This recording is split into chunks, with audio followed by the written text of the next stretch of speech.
Bharatiya Janata party Bihar में खुश थी कि सम्राट चौधरी मुख्यमंत्री बन गए।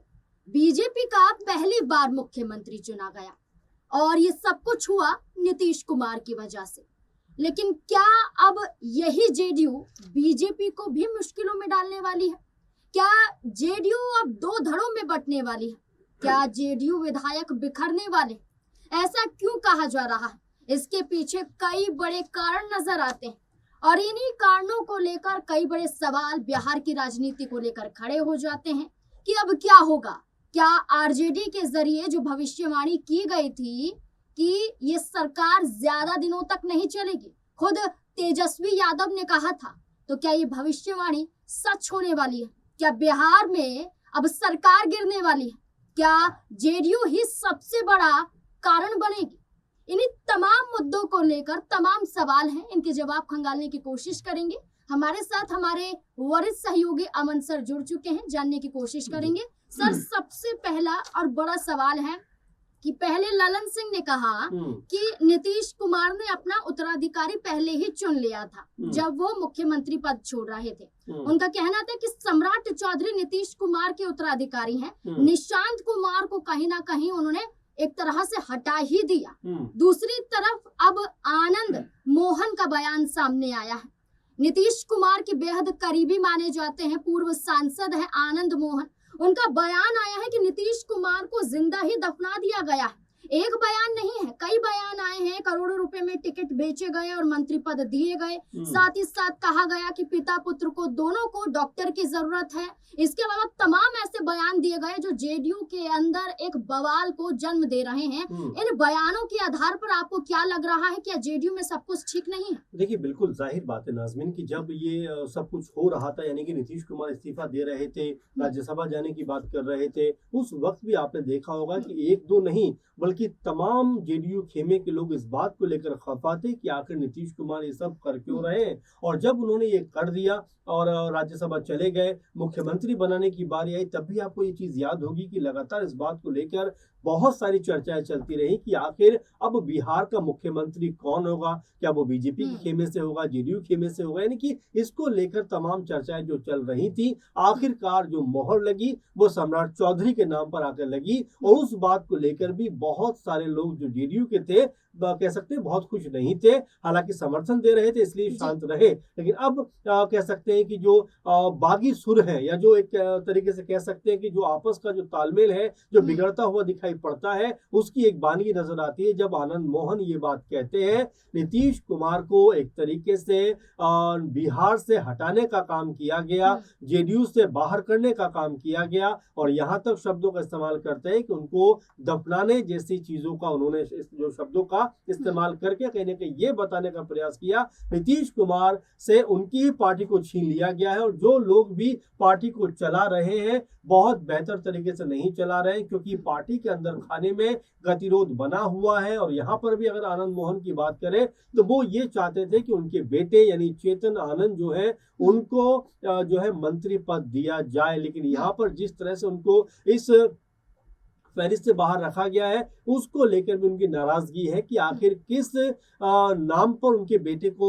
जो है अलग किया गया, ये बताना चाहिए, क्योंकि उनके बेटे बहुत करीबी थे निशांत के। और ये भी कहा जा रहा था अगर निशांत जो है मुख्यमंत्री बनते तो चेतन आनंद यहाँ पर जरूर किसी बड़े ओहदे को संभालते हुए नजर आते। लेकिन अब इसका दूसरा पक्ष अगर नाज़मीन देखे तो ये नजर आता है, बिल्कुल आप सही कह रहे हैं कि यहाँ पर आपस का जो गतिरोध है और जो आपस में मनमुटाव है अब निकल कर सामने आ रहा है। और अगर ये मनमुटाव जो निकल कर सामने आया है क्या बड़ी फूट की तरफ इशारा करता हुआ नजर आएगा, क्योंकि जिस तरह से आनंद मोहन, क्योंकि सब जानते हैं नीतीश के बेहद करीबी भी है, पूर्व सांसद है, बाहुबली नेता माने जाते हैं, उन्होंने अगर इस तरह की बात को कहा है तो इसके बहुत ज्यादा मायने हैं। आपने शुरुआत में ये कहा कि जेडीयू के कुछ नेता यानी कि नीतीश कुमार को चला रहे हैं, नीतीश कुमार ये खुद फैसला नहीं ले रहे हैं।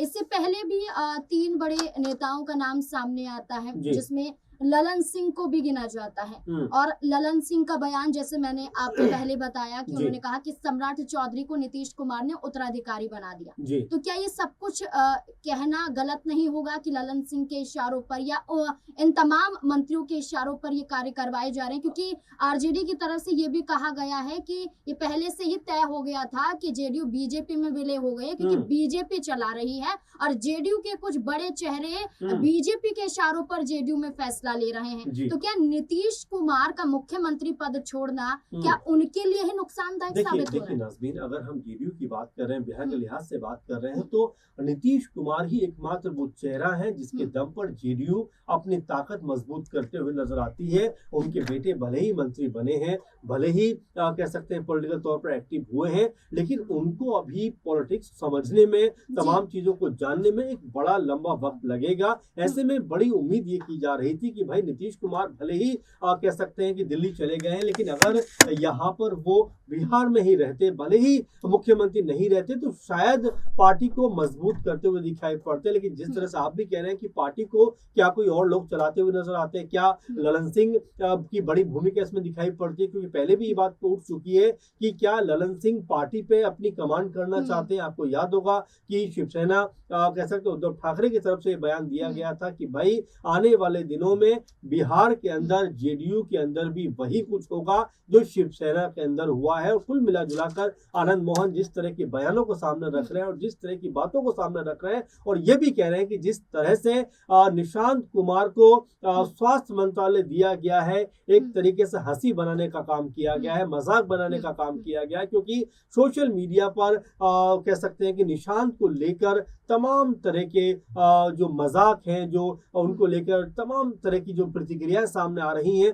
वो तो कम से कम ये बता रही हैं कि बिहार के अंदर जिस तरह से निशांत कुमार की राजनीति में, सरकार में एंट्री हुई है, वो कहीं ना कहीं हास्य का विषय बनता हुआ दिखाई पड़ता है। और जिस तरह से आपने भी इसमें एक और चीज ऐड करूंगी, जिसमें आनंद मोहन के ही बयान है। मीडिया के सामने ये तमाम बयान वो दे रहे थे, जिसमें उन्होंने ये भी कहा कि ये सिर्फ नीतीश कुमार का सफाया बिहार से नहीं है, बल्कि पिछड़ों का भी बिहार से सफाया नजर आता है। साथ ही साथ वो ये कहते हैं कि नीतीश के खिलाफ साजिश रची गई है और बिहार में देखा जाता है कि रातों रात सरकार बदल जाती है। तो ये एक संकेत दे रहे हैं कि सरकार बदल जाती है, तो क्या आने वाला समय इस गठबंधन पर भारी पड़ रहा है? देखिए बिल्कुल भारी पड़ सकता है, क्योंकि जब आनंद मोहन जैसे नेता इस तरह की बातों को सामने रख रहे हैं, इस तरह के स्वर को सामने रख रहे हैं, इस तरह की चीजों को सामने रख रहे हैं, उससे स्पष्ट हो जाता है कि बिहार की राजनीति में कहीं ना कहीं खलबली मचने वाली है। क्योंकि अभी भी ऐसा लगता है जेडीयू का एक जो धड़ा है, एक जो पक्ष है, वो सम्राट चौधरी को मुख्यमंत्री के तौर पर एक्सेप्ट करने को तैयार नहीं है। और इसीलिए इस तरह की बातें निकलकर सामने आती हैं। आपने देखा कि जब मुख्यमंत्री की बनने की चर्चाएं चल रही थी, उस वक्त निशांत को लेकर तमाम तरह की पोस्टरबाजियां भी हो रही थी, तमाम तरह से उनके नाम को आगे किया जा रहा था। लेकिन एंड ऑफ द डे जब देखा गया सम्राट चौधरी के नाम पर मोहर लगती है, उस वक्त जेडीयू का एक खेमा जो था बेहद नाराज दिखाई पड़ा। और वो नाराजगी जो है वो अब निकल कर सामने आ रही है, जहां पर आनंद मोहन जैसे बड़े नेता इस तरह का बयान दे रहे हैं, इस तरह की बात को सामने रख रहे हैं कि भाई अब हाशिए पर चली गई है जेडीयू, हाशिए पर चली गई है नीतीश कुमार की राजनीति, और एक तरीके से उनको स्टॉप करने का काम किया गया है। उनको जो अच्छी भली उनकी पार्टी चल रही थी, उसको अलग थलग करने का काम किया गया। और ये खामियाजा नीतीश कुमार, उनके बेटे को भुगतना पड़ेगा, क्योंकि जिस तरह से वो ये कहते हैं कि दोनों को जो डॉक्टर्स की जरूरत है, यानी कि मानसिक तौर पर क्या दोनों स्वस्थ नहीं है, इस तरफ इशारा करते हुए दिखाई पड़ते हैं। और यही बीजेपी है, जब नीतीश कुमार के साथ में सरकार में नहीं थी, तो तमाम तरह के आरोप मानसिकता को लेकर लगाया करते थे नीतीश कुमार की। तो क्या अब उससे बचने के लिए उन्होंने तुरंत उनको मुख्यमंत्री पद से हटा दिया और सम्राट चौधरी को मुख्यमंत्री बना दिया? तमाम तरह की ऐसी बातें जो लगातार बिहार की राजनीति में चल रही हैं। और अब आनंद मोहन ने जिस तरह की बात को कहा है, क्या आने वाले दिनों में कुछ और नेता भी इस तरह की बात को कहते हुए नजर आएंगे? और आपस का जो माहौल है, क्या जेडीयू के अंदर वो खराब होता हुआ दिखाई पड़ेगा? और जो बात आप कह रहे हैं कि क्या यहाँ से सत्ता परिवर्तन भी होता हुआ दिखाई पड़ सकता है, तो ये तमाम सारे कयास है जो लग रहे हैं। लेकिन जिस तरह से आनंद मोहन ने खुले तौर पर प्रतिक्रिया दी है, खुले तौर पर अपनी बातों को सामने रखा है, उससे आप ये मानिए कि नीतीश कुमार की जो इस समय हालत है, जिस तरह से वो पिंजरे में कैद एक पंछी की तरह नजर आते हैं, उसको बाखूबी वो बयां करते हुए दिखाई दिखाई पड़ते हैं। अब जी। हालांकि कह सकते हैं कि पार्टी की तरफ से इस पे प्रतिक्रिया भी आ रही है कि भाई ऐसा कुछ नहीं है, हाँ ये जो बात कही गई कोई बहुत तर्कसंगत नहीं है। लेकिन कुल मिला जुला कर आप ये कह सकते हैं कि अगर आनंद मोहन इस तरह की बात को रख रहे हैं तो कहीं ना कहीं पार्टी के अंदर खाने में आपस में तनातनी का माहौल जरूर है। बिल्कुल, आरजेडी की तरफ से भी कहा जा रहा है कि ये तो अभी एक बयान है, अभी तो कई जेडीयू के अंदर हैं जो नाराज हैं लेकिन सामने नहीं आए हैं, लेकिन अब धीरे धीरे वो भी सामने आ जाएंगे। तो जिन चेहरों को अभी सामने नहीं लाया गया है, वो चेहरा कहीं ना कहीं ये चाहते थे कि निशांत कुमार को मुख्यमंत्री बनाया जाए, नीतीश कुमार की जगह निशांत कुमार को दी जाए, उत्तराधिकारी निशांत कुमार ही होने चाहिए। लेकिन ललन सिंह के एक बयान ने जेडीयू के अंदर भूचाल ला दिया। मानो ऐसा प्रतीत हो रहा है कि बिहार जेडीयू के अंदर कभी भी खलबली मच सकती है। तो सर, एक आखिरी सवाल जी। ये होगा कि आरजेडी कहीं ना कहीं खुश नजर आ रही है, भविष्यवाणियों को लेकर कहा जा रहा है कि सच हो रहा है। यहाँ मृत्युंजय तिवारी की बात करें या खुद तेजस्वी यादव की बात करें, वो ये कहते हैं कि जो बीजेपी जेडीयू को अपने इशारों पर नचा रही थी, अब वही जेडीयू बर्दाश्त नहीं कर पा रही है क्योंकि नीतीश कुमार नहीं है और सबको डर है अपने राजनीतिक भविष्य को लेकर। तो क्या लगता है कि अगर जेडीयू के अंदर जो नाराजगी है वो ज्यादा बढ़ती है और जेडीयू छोड़ने का विचार बनता है, तो किस और जाने का इरादा बन सकता है? देखिए बिल्कुल नाज़मीन, अभी हालांकि इसको लेकर बहुत बिल्कुल। जल्दबाजी में हम कोई बात नहीं कहेंगे, लेकिन हाँ ये जरूर कहेंगे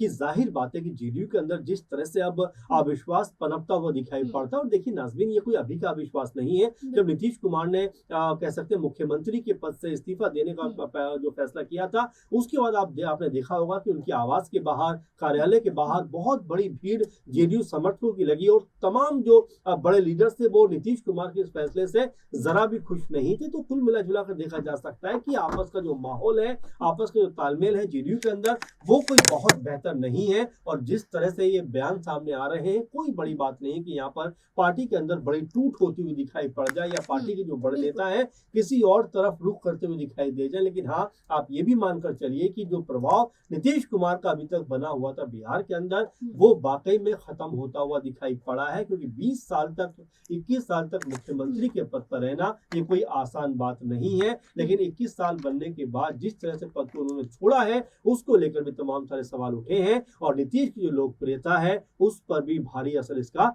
पड़ा है। बिल्कुल, चेतन आनंद वो चेहरा है जब हमने ये देखा कि आरजेडी के विधायक थे, लेकिन आरजेडी के विधायक होने के बावजूद भी क्रॉस वोटिंग देखी गई थी विधानसभा में, और इसके जरिए देखा गया था कि आरजेडी और जेडीयू का साथ छूटा और बहुमत साबित करना था। आसानी से जेडीयू बहुमत साबित कर जाती है, सरकार में आ जाती है, नीतीश कुमार मुख्यमंत्री बन जाते हैं। विश्वास चेतन आनंद ने जताया था नीतीश कुमार पर, लेकिन यही विश्वास जो है वो एक भ्रम में नजर आया जो टूट जाता है और उनके पिता आनंद मोहन के जरिए ये टीज कहीं ना कहीं दिखाई देती है उनके बयानों के जरिए। अब इस पूरे मुद्दे को लेकर आपको क्या लगता है? क्या वाकई यहाँ पर एक बयान जेडीयू को तोड़ सकता है, बिखेर सकता है? क्या है आपकी राय इस पूरे मुद्दे को लेकर? अपनी राय कमेंट सेक्शन में जरूर दें। धन्यवाद।